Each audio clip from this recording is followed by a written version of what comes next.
In what ways is the division of labor within the modern family gendered? So there's a lot of ways that the division of labor within the modern family is gendered.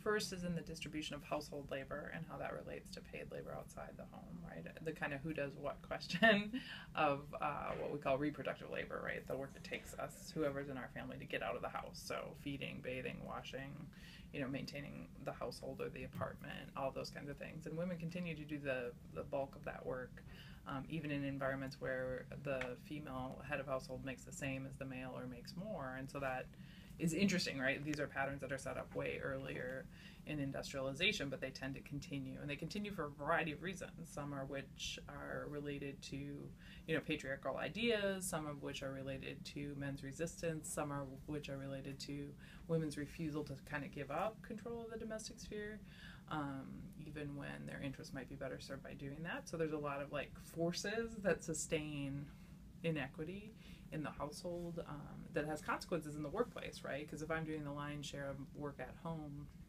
and then also maybe working for a parallel wage to males, that has consequences just for my total kind of energy and exertion and things like that. And so that's one of the ways that the division of labor plays out. But the other big way is just the kind of typecasting that we have around labor and the way that we think about some jobs as being better suited for men or women, and how enduring those kinds of ideas are, right? Even though you would think that those would extinguish themselves, they don't easily. So that's, you just see this kind of really strong clustering by gender within certain professional arenas, and it shapes how we imagine ourselves and what it occurs to us to apply for.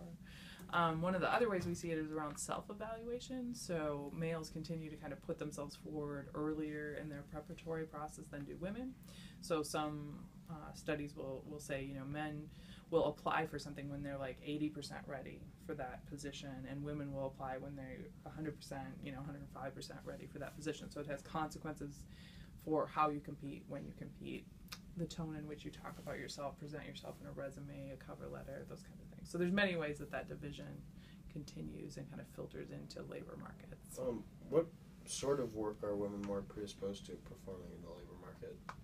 Well, I wouldn't buy into the idea that women are predisposed to do one kind of thing or another, but I think that there are prevailing beliefs about what women are well suited for, and I think the ideas that are predominant around that tend to be they're prominent in the United States, but they're prominent in other countries too, are that women are connective, right, that they do well with work that is affective, that involves feeling, that they're responsive, right, they're good in interaction, those kinds of things, and we tend to believe that across many different cultural types.